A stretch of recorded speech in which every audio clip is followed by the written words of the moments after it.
Hello, and welcome to Henri's Bookshelf, a podcast produced by the Henri Nouwen Society. I'm Wendy Martin, and I'm so excited to bring you engaging and encouraging conversations about Henri Nouwen's books that'll make you want to pick it up and read it again, or maybe read it for the very first time. And I'm thrilled to bring you these conversations from Henri's library, housed here at the Cedars at L'Arche Daybreak. Welcome, everyone, to a new episode of Henri's Bookshelf. I'm Wendy Martin, and I'm so pleased today to be having a conversation with a longtime friend, Diane Marshall. Now, before I get to my introduction of Diane, I want to tell you that today we're focusing on The Inner Voice of Love. Now, the book that I have is my own personal copy, but there's a brand new edition that not only has a beautiful new cover in its lovely lilac. It would match your scarf, Diane. For those of you listening, she's wearing a beautifully colored scarf. But The Inner Voice of Love was re-released with also a brand new study guide. So not just a lovely new cover, but a study guide that will really help you engage Henri's deep reflections.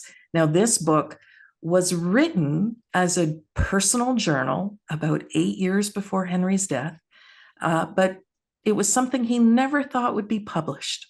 He thought it was between him and God, and yet friends really encouraged him to offer that path.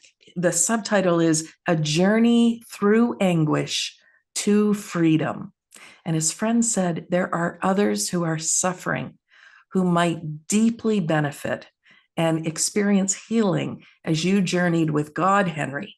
And so the final year of his life, 1996, Image Books through Random House published The Inner Voice of Love. So what a beautiful book it's been. I know so many people who've read it and have experienced it deeply. But Diane Marshall was a personal friend of Henri's. She's a retired psychotherapist, has been a counselor to probably countless people in many ways, offering just deep resonance, empathy, care, guidance. She now lives on the Sunshine Coast of beautiful British Columbia, gets to hang out with children and grandchildren, but continues to be passionate about restorative justice, about many different marginalized groups. And Diane, I have just known you to be a woman of such passion to participate with God in making things right. So we're thrilled to have you on Henri's Bookshelf today. And really, you became close friends with Henri in the last years of his life when he was at L'Arche Daybreak. But you encountered him a lot earlier when you read The Wounded Healer, and that had a huge impact on your sense of calling. Can you tell us about that? Yes, I would love to tell you about that, Wendy, and all who are listening. Thank you. I had a major breakdown myself. I was was a single mom with three little kids. And in 1975, my undergraduate degree was in psychology, and I had been working in all kinds of different areas until then. But my dear friend who I worked for, who was the provincial member of the legislature here in British Columbia, gave me a book for Christmas in 1975 entitled The Wounded Healer. And he had been encouraging me to think about going back to university and getting my master's in counseling psychology, but I didn't have the confidence at all. And when I read Henri's book, it changed my life, really, because it spoke to the fact that we can be participants in a healing process with people, even though we're wounded ourselves. We don't have to have it all together, and I certainly didn't. So I had worked up the courage to go have the interview, that was accepted into the program, got student housing with my children and all. my work and my calling since then has been really thanks to Henri's book, which I then got to tell him about in person. Yes, and we're going to get to that. But about this idea of calling, something Henri was so passionate about, searched for in his own life, but in the inner voice of love, he says this: it's not going to be easy to listen to God's call. Your insecurity, your self-doubt, and your great need for affirmation make you lose trust in your inner voice and run away from yourself. But you know that God speaks to you through your inner voice and that you will find joy and peace only if you follow it. You have friends who know that your inner voice speaks the truth and who can affirm what it says. They offer you the safe space where you can let that voice become clearer and louder. Trust the few who know your inner journey and want you to be faithful to it. They will help you stay faithful to God's call. And Diane, I know you to be someone who, long past the typical age of retirement, you have been so faithful to the call that you sensed, even as you read Wounded Healer. But all those years later, after reading Wounded Healer, you and Henri met under rather tragic circumstances. What was that encounter like? Well, we had met kind of informally at L'Arche Daybreak events that I had attended because I was doing some consulting work with L'Arche at that time, and but not in a personal way. And then we both ended up being supporters of a wonderful family who had a son who was suicidally depressed and was then hospitalized. And tragically, in the hospital, this young man took his own life. And it was very heartbreaking.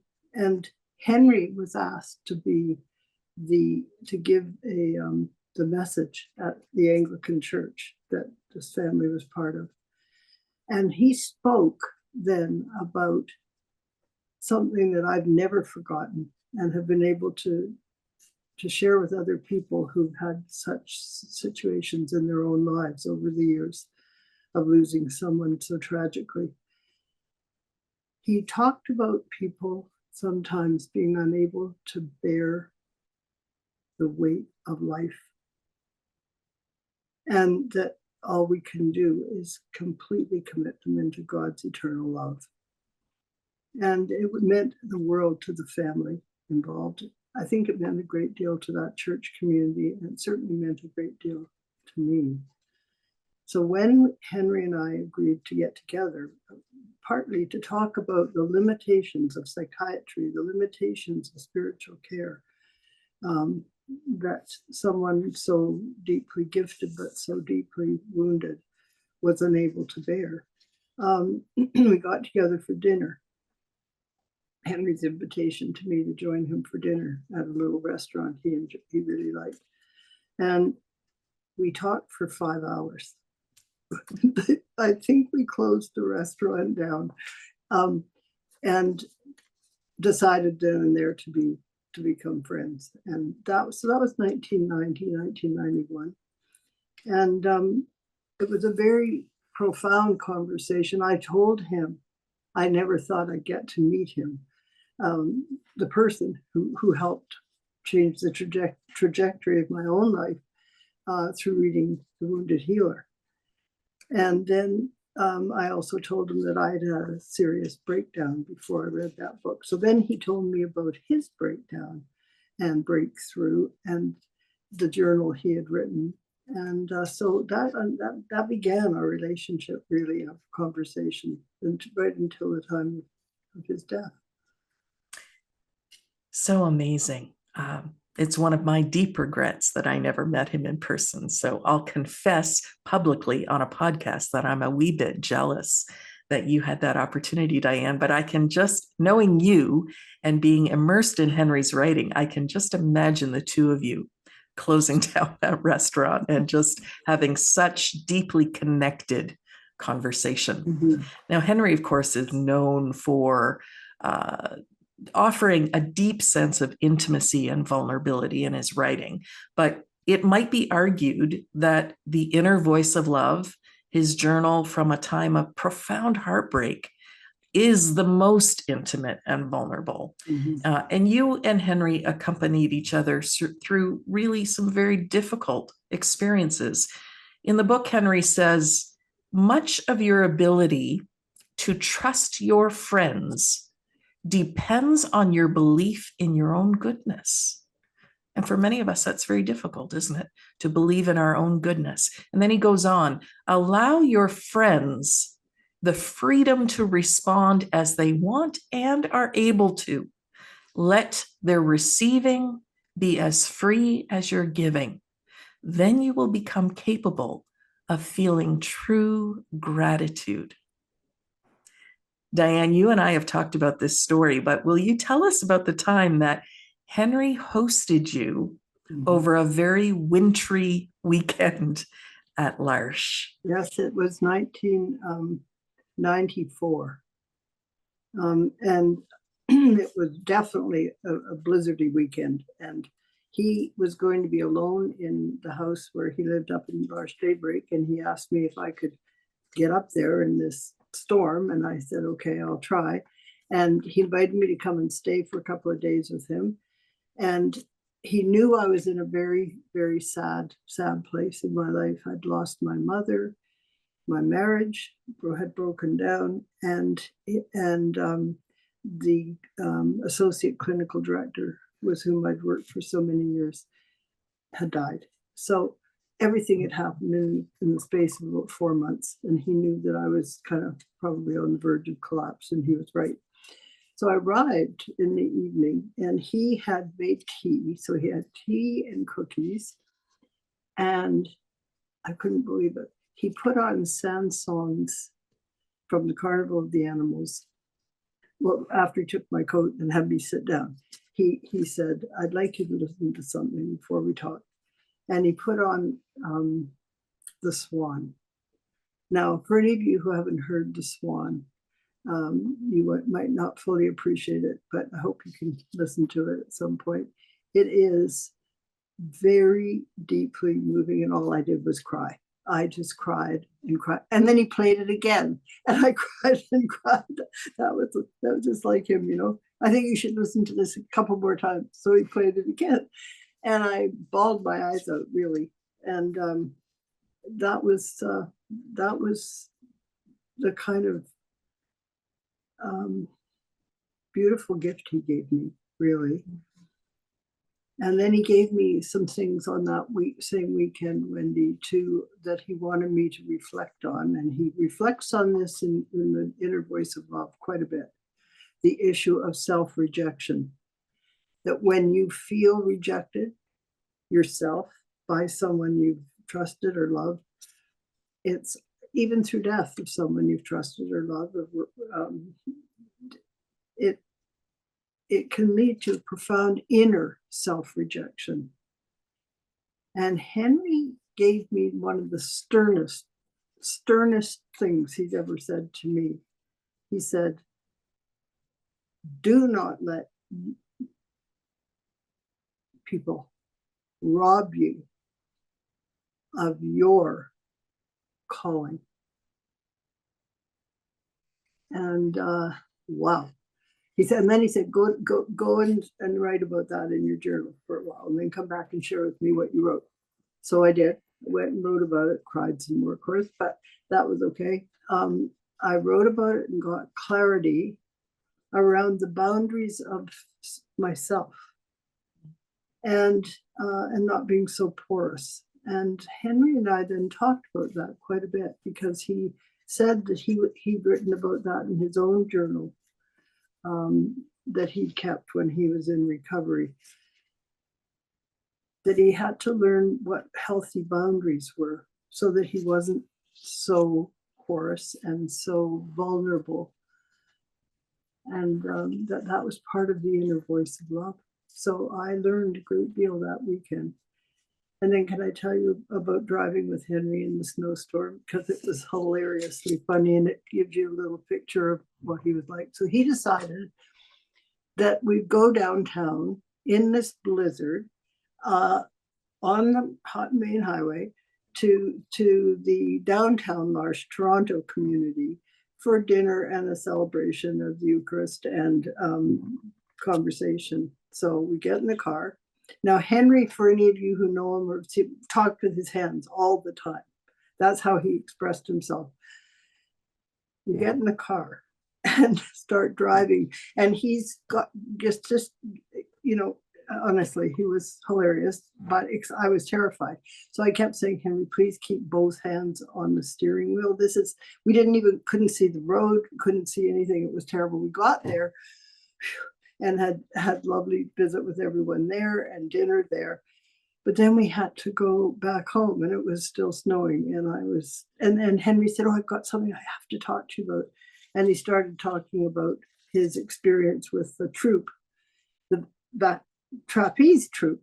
However, trapeze people fly through the air, and we're driving in this blizzard, as he's describing, flying through the air. Honestly, I thought, well, okay, I can't do anything. I kept reminding him to put two hands on the wheel, which he would for a while. We got back home. And then we had another long conversation that evening about everything and listened to more music. And that is what he's like. He's full of ideas, very, very expressive in his body. He's expressive, like he's up front talking, he walks around and talks. And so he was,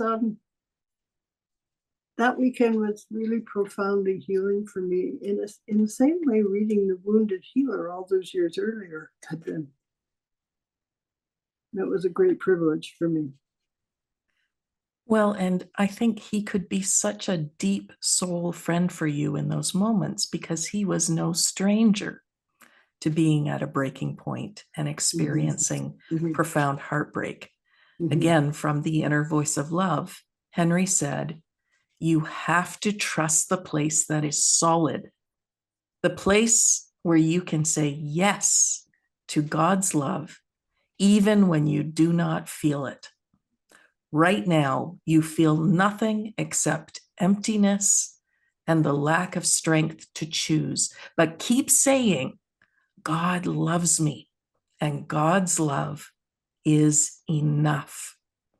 You have to choose the solid place over and over again and return to it after every failure. Now, Diane, how did you experience Henri living this truth? Because it's one thing to offer it to another. Many of us who are in some sort of caring service can care for others better sometimes than we care for ourselves. But how did you experience in your friendship with Henri his returning again and again to that solid place of God's love? Well, partly I think, and it was part of his nature, that he was an expressive person. And so being able to talk and share, even to large groups, I think, made a difference for him in consolidating his own inner self in God. Can I give you an example that was another humorous one, very humorous and very delightful? Henri was willing to go outside the boundaries of his normal life in, say, churches or a Catholic community or L'Arche or other things. And when Rick Tobias, who was then the executive director of Yonge Street Mission, who's no longer with us, but he and I used to go up on a regular basis to visit Henri and go, first of all, to the morning service that Henri, because Henri was the priest of the community at L'Arche Daybreak. And so he would do a morning service and Eucharist, which was beautiful. because people with intellectual disabilities couldn't understand a lot of words. So he made it simple. He made it accessible so that they understood what we were doing together. So then Rick and I, with our muffin and coffee, would meet with Henri in his room and planned. Well, first of all, we asked Henri, and he was excited about the idea to be the keynote speaker at the very first street level conference that was going to be in Toronto. And it was going to cover people working with street youth, people in the sex trade, people in the drug trade, all the people who worked in these areas. Some of them were really tough. They were former bikers or they were still bikers. And we had an amazingly enormous and got a huge amount of funding from the federal government.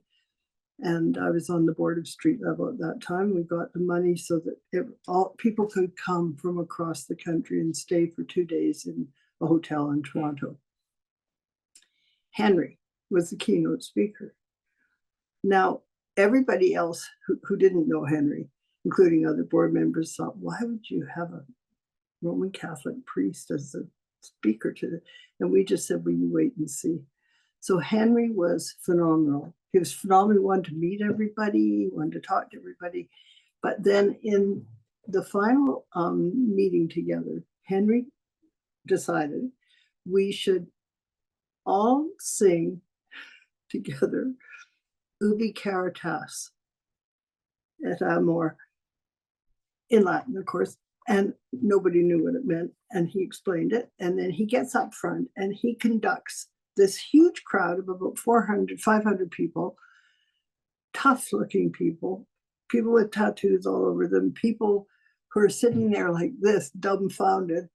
And he got everybody singing this. And then he decided we should do it in rounds.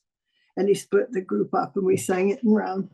And I think it, in my memory, that's one of the most incredibly wonderful memories I have of Henri, of who he was, because he could be with all these people who were very different from the world he had lived in. They didn't have the education he had. And he connected with them and they loved him. And it created, he helped create an environment of love and care in that conference with all these disparate people. An environment of love.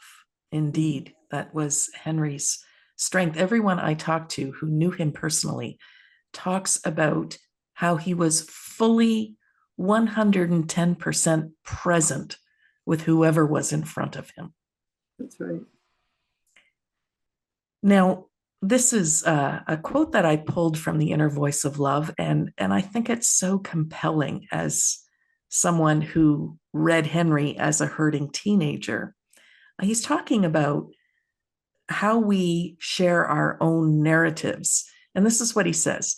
There are two ways of telling your story. One is to tell it compulsively and urgently, to keep returning to it because you see your present suffering as the result of your past experiences. But, he says, there is another way. You can tell your story from the place where it no longer dominates you. You can speak about it with a certain distance and see it as the way to your present freedom. The compulsion to tell your story is gone. From the perspective of the life you now live and the distance you now have, your past does not loom over you. It has lost its weight and can be remembered as God's way of making you more compassionate and understanding toward others. And I think, Diane, the story you've told us about the street level conference, Henri interacting with some really tough characters who now were acting out of compassion and understanding for other street involved human beings. And we know that those folks on the front lines bring such dignity and value to our street level friends. What are some of the ways that you saw Henri growing in his own freedom with less compulsion, less returning to his past, and really letting that be a leverage point, a lever to a freedom of the future? You know, Henri said this to me, and I'm sure he said it to many other people who knew him fairly well. He had to practice what he preached. He accepted so many invitations to speak, and then he'd write, and then he'd speak again somewhere else, and he'd be flying here and he'd be flying there. And I think his bishop, he told me one time that his bishop in Holland had told him that he had to stop flying about and sit down and do some writing. And I'm not sure what he was working on at the time, but I was going to the UN conference on women. I was part of the Canadian groups that went to that in Beijing in 1995. So I asked him if he'd like to stay in my apartment while I was gone, because then nobody could reach him and find him, and it would be a boundary. And he said, "Oh, yes, I'd love that." So he did. He stayed there the whole time, and he was typical him. He left me a note saying, "I'm so sorry I didn't remake the bed, but the sheets are in the dryer." When I got home, there was this little note on the table. And he was there I was away for 3 weeks. So he came and went and used the place for 3 weeks. But he did do a lot of writing. And having a physical boundary around him where he couldn't be intruded upon was a discipline he had to learn, I think. And I think one of the things he told me anyway about his years teaching at Harvard and Yale, or was it Princeton? Sorry, whatever. He just was always available. And again, he got to that verge of burnout. So coming to L'Arche, Toronto, L'Arche Daybreak was supposed to be a way of reining himself in that way. So I do know that was a lifelong issue for him. And I think it's one of the things that it was an ongoing learning curve for him. And it was a warning. He gave me a warning about that for me, that I needed to take more time apart from my work as clinical director of a pretty busy psychotherapy center in Toronto, and make sure that I had times apart where I had better boundaries too around myself. Most people in the people helping field struggle with this. We all do. So that was a growing edge for him, I think. I don't think setting boundaries came easily to him, but I think the inner voice of love, he describes the task of learning to set boundaries as a good thing. Because when you're brought up to believe in self-giving love as a way of loving, there's truth to it. But there's also a wisdom in knowing when to step back and take time apart and recharge your batteries, to use an old expression. And so that was part of what I saw him trying to do, and we also had conversations about. Yes, and Henri was so very human. Mm-hmm. One of the reasons I think his books have an enduring connection with people, even decades after they were written, is because he situates his own humanity in this journey and drive to know God more deeply, and even more to be grounded in his belovedness. Mm-hmm. So what a gift the inner voice of love is to us. If you have suffered, if you have struggled, if you are hurting, if you're looking for a deeper connection with God, we encourage you to pick up The Inner Voice of Love, a very deeply personal journal of Henri Nouwen through a very difficult time in his life. And Diane, I'll give you a final word, and then we always like to give Henri the final word. Is there any other just story or tidbit of wisdom you'd like to share with us before we bring this episode to a close? The only thing I can think about is at Henri's funeral, which was at a large church in Richmond Hill, one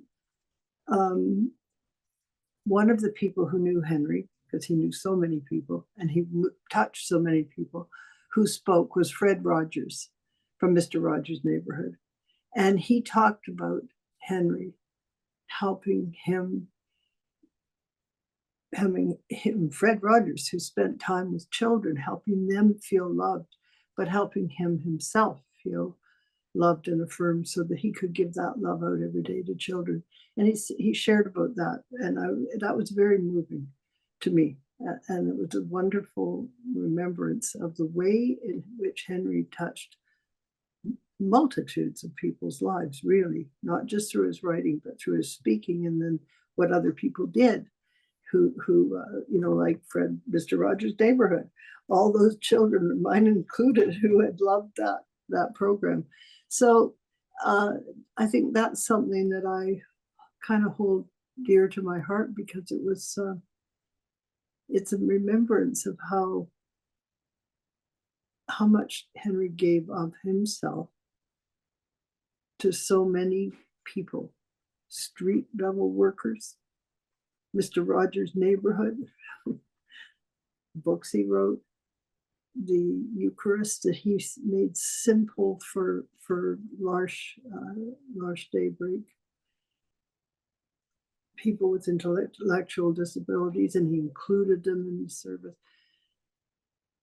What an amazing gift that was and that he was to the world. And I'm very, very grateful for the opportunity to have known him.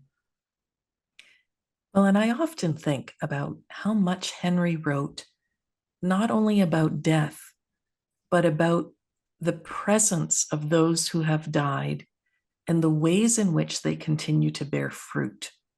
Mm-hmm. And the Henri Nouwen Society is not simply a shrine to Henri's memory or simply trying to protect or preserve his legacy, but it's really living that fruitfulness today, seeking to connect people, whether they know of Henri or whether they're hearing about Henri Nouwen for the first time, to say, pick up one of his books. They're life-changing. And so we started with you reading Wounded Healer back in the 70s, maybe never guessing at that point that you would become such a deep, intimate, personal friend of Henri Nouwen's. And then through The Inner Voice of Love, his journal, which in his generativity, in his generosity, finally said, yes, I will make that available, even though I can't imagine the amount of vulnerability he must have felt in making the decision to allow it to be published. But I want to close our time, first of all, by just saying a huge thank you, Diane. How wonderful to be able to share your stories of Henri with a much broader audience. And perhaps others will feel a wee bit of my jealousy of just what a wonderful friendship you enjoyed with him. So thank you for being with us. And let's give Henri the last word from The Inner Voice of Love. When you discover in yourself something that is a gift from God, you have to claim it and not let it be taken away from you. Sometimes people who do not know your heart will altogether miss the importance of something that is part of your deepest self, precious in your eyes as well as God's. They might not know you well enough to be able to respond to your genuine needs. It is then that you have to speak to your heart and follow your deepest calling. And so, friends, thank you for being with us. And as Henri taught so many of us, never ever forget that you are the beloved of God. If you enjoyed this episode of Henri's Bookshelf, a podcast produced by the Henri Nouwen Society, then leave us a review or a thumbs up, share it with family and friends, subscribe to our YouTube channel or another podcast platform, and head over to henrinouwen.org. Sign up for our free daily meditations, or consider giving us a donation that would help support programs like this one to share the spiritual wisdom of Henri Nouwen right around the world. Thanks so much for being with us.